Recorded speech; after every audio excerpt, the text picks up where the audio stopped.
Dude, what's up? I got something big, something huge coming. I finished my master debating on what donor car I'm gonna use for the 190E project. Dude, no way. Yeah. So I bought something. I was so excited. I was been debating like what engine I should use. Should I use the LS? Should I use the C63 V8 from the NA era? I just get rid of that weak ass 6-cylinder that this car has. It was quite a debating. Kind of back and forth of what I should use. Do I go standalone? Do I do body swap? Do I do engine swap only? What transmission am I gonna use? There's so much thing that's going on, but I finally make a decision. I bought a car that's from somebody that you guys were very familiar with. Let's head to Ghostwork right now because the car is over there and he's there to show us the car and explain a little bit details about the build that I bought. Wow, Mike. What's happening? Good to see you. You too, man. How you been? I'm good. How about you? Oh man, I've been busy trying to sell everything. Everything? Everything. Not even like stuff that's not even mine. I'm trying to sell. So just, yeah, everything's got to go. Okay. You're selling all your cars and all your truck as well?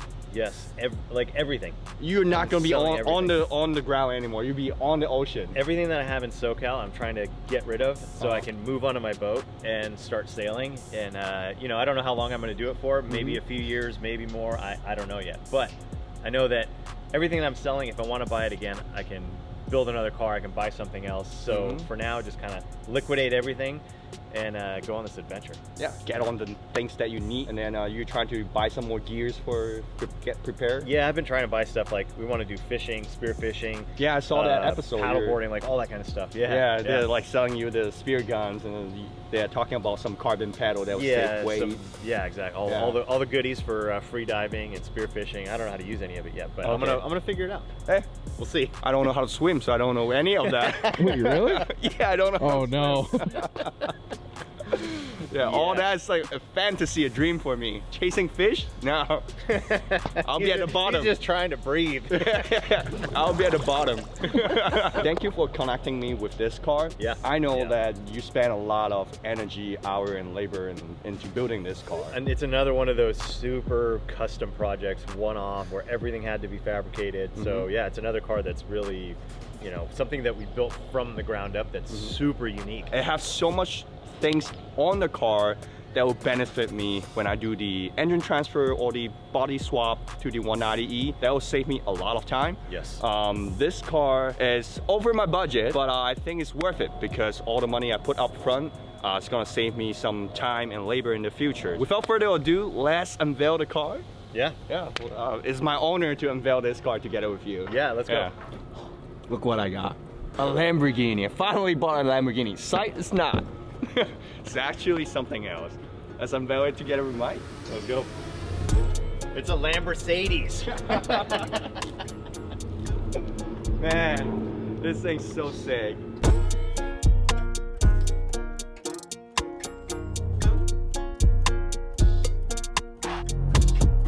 Mike, you put in so much time, so much effort into it. Why don't you explain to the audience what this is? At my old shop back in the day, this was in like, man, 2012, I think. All right, so a guy comes in with his friend who's Jason from Shift Sector, right? The Shift Sector half-mile racing and all that. He's like, hey, my buddy wants to build a race car. I'm like, okay, what's your budget? I'm like, you know what?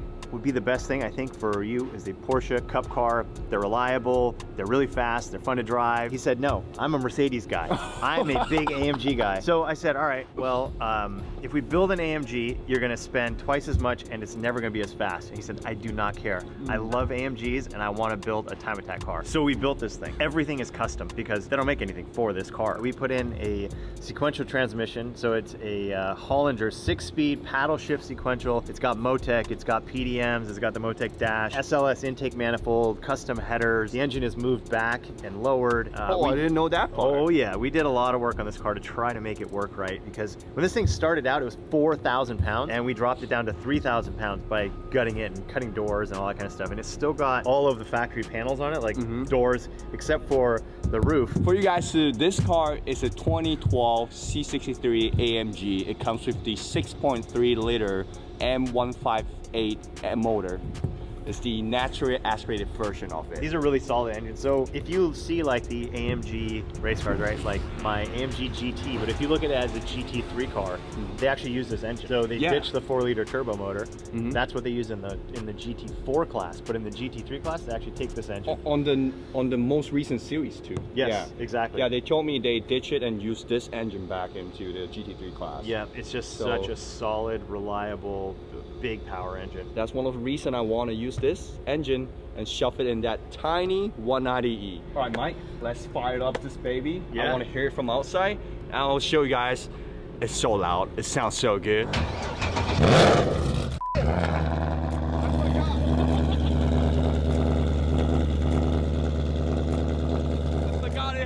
Exit on the right side, not at the back. I jumped myself. Holy shit. Sounds so good.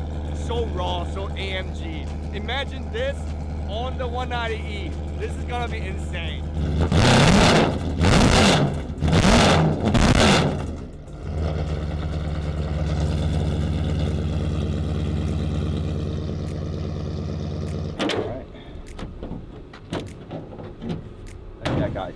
You just need to give it a little love tap. Yeah.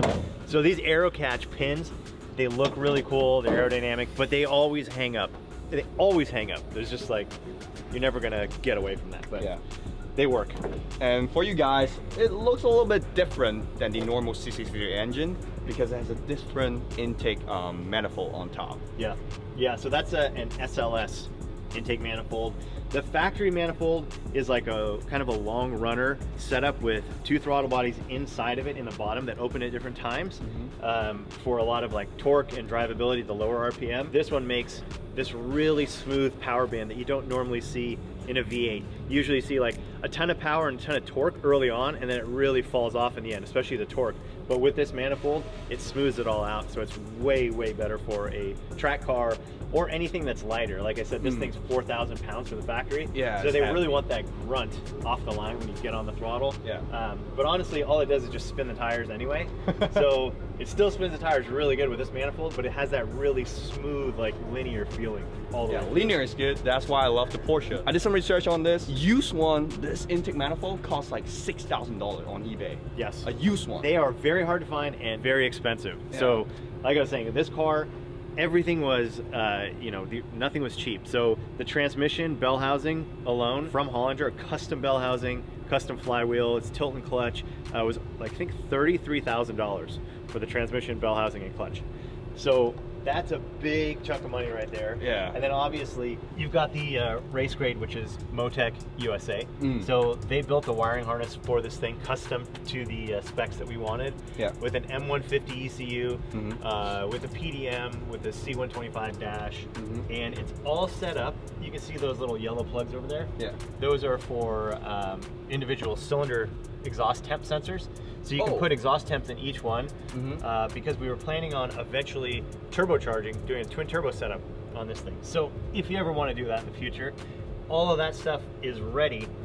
We've got pressure stuff here for crankcase pressure, because once you start boosting the engine, you're going to look at the crankcase pressure, because the boost, there's so much cylinder pressure, you'll start getting crankcase pressure. And so you got to see that balance.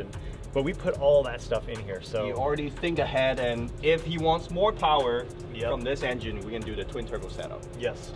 I'm not sure if I'm gonna do it, but it's available here, so why not, right? Yeah, I mean, it's it's a possibility in the future, or if you want to, even if you want to just log more data, you can do cylinder temps if you're doing that. But it is tuned on a Motec.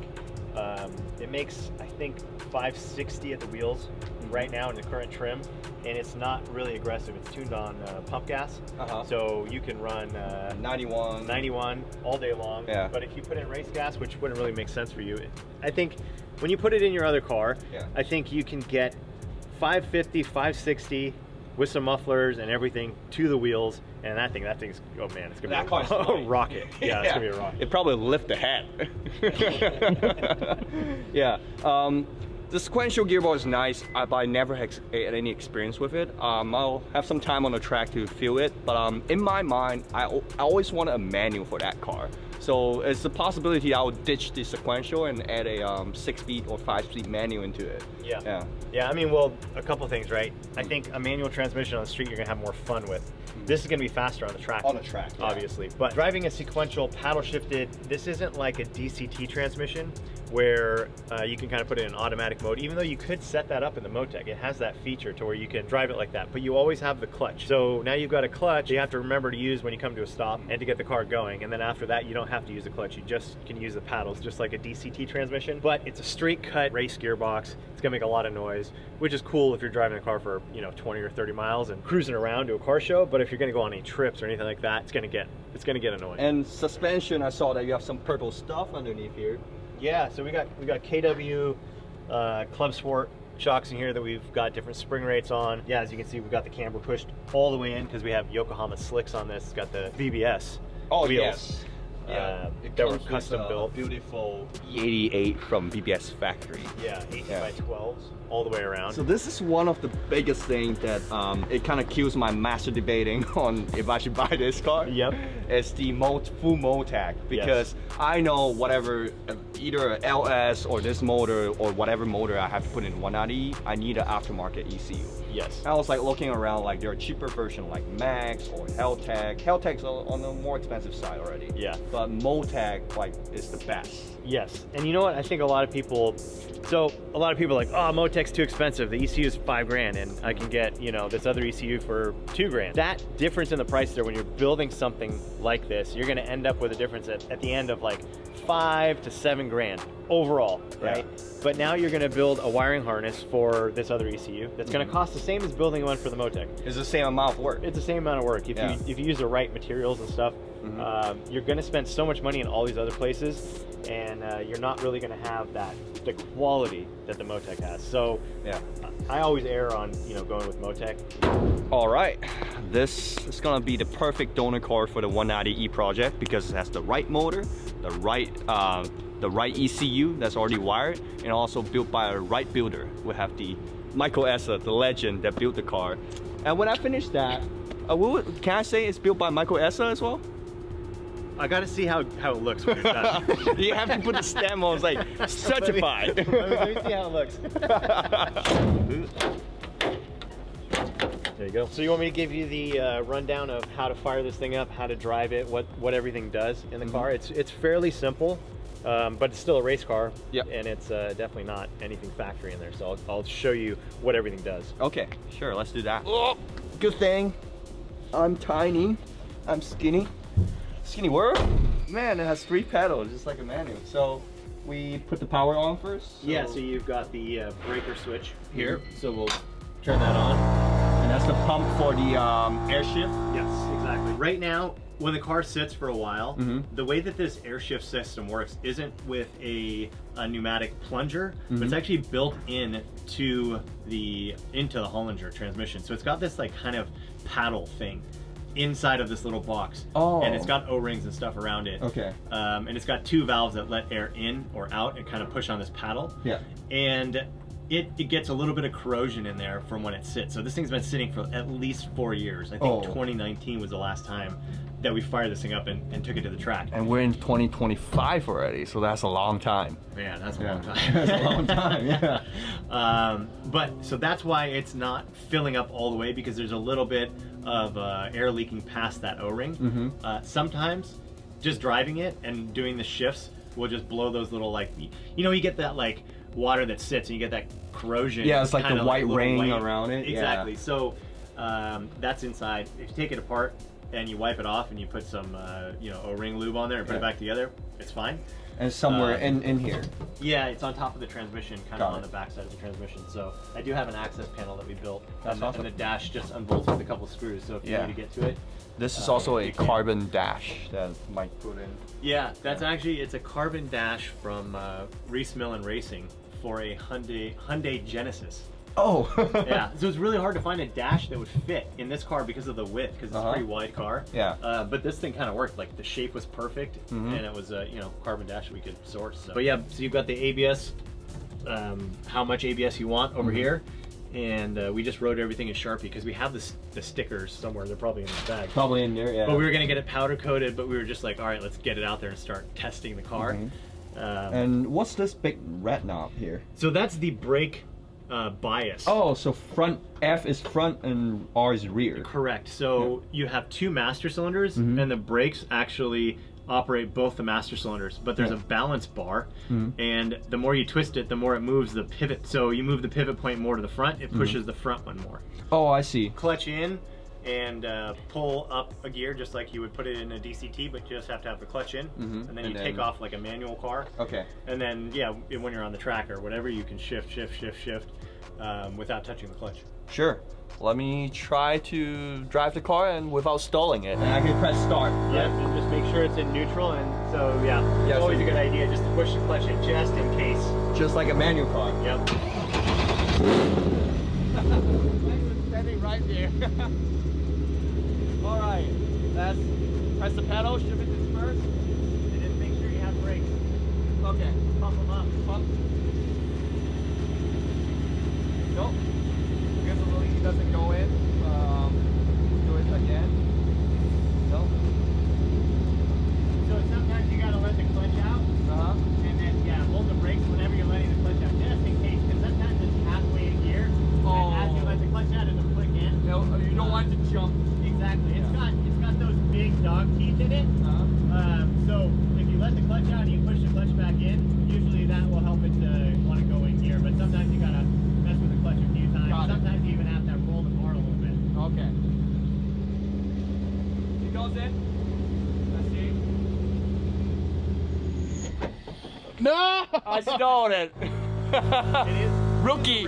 It's a race clutch. It's a small tilt and race clutch in this thing, so it's not easy to drive.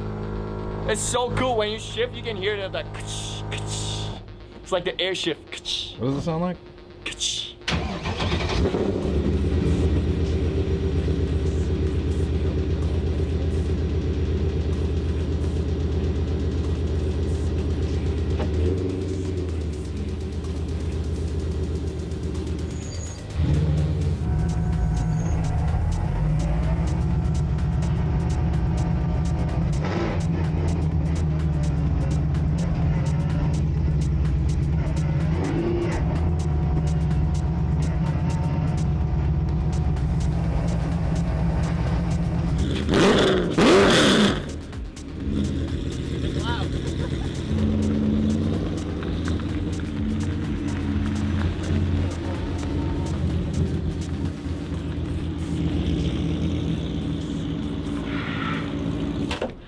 All right, Mike, this is insane. It's pretty wild, right? Let me figure out how to get out first. I think this is the right way. Oh man, I do it a little differently, but everybody's got their own style. yeah, I think that's good. All right. This is something I've never experienced before. Race cars are just such a different feeling all around. Like you're like, oh yeah, it's a car, but when you get into it, everything just feels more visceral. You feel so much more connected. You hear all these noises that you shouldn't be hearing, you think, right? Yeah. You're like, what is that? What is that? Yeah, But I it's was like, just the so clutch wrong. was like, I was like, something wrong with the clutch? Yeah, But you said it's normal because it's a race car. Normal, you've got these multi-discs, and they're basically metallic plates on metallic plates that are grabbing, so it makes that really like, almost like when your brake pads are completely gone and you're like metal to metal, like that kind of feeling and that sound, but it's normal. Yeah, if you hear it on your road car, no, you're All right, enough of that fancy race car. Let's get back to the OG Mercedes and show Mike what is the grandpa about.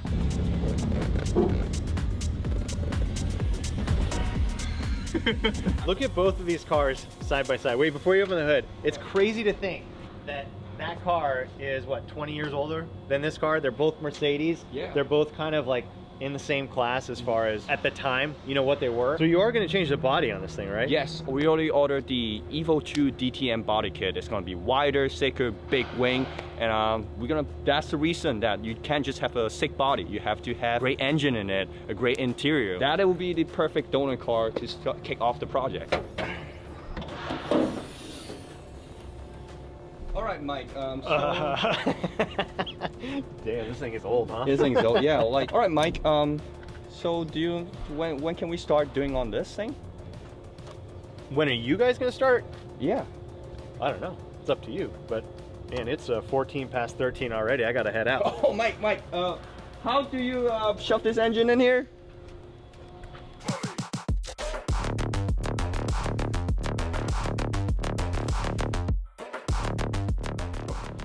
Alright guys, that's it for today. Hope you guys like the car, like the little project that I picked up for the 190E. Before we take it apart, I'm gonna plan on taking it to the track, maybe put it on the street, maybe do some donut, maybe put a handbrake, make it a kind of little drift machine to it. Have some fun with it before I take it apart, because this is actually a perfect race car built by Michael S. If I take it apart right away, it would be such a waste, right? I got to enjoy, have some race car fun with it. So if you guys want to follow along the journey, see what I do with it, what I'm going to do with the 190E in the future on that build process, make sure you like, comment below, and make sure you subscribe to the channel, because that's the easiest way for you to support my dream, support my project, and it doesn't cost you anything.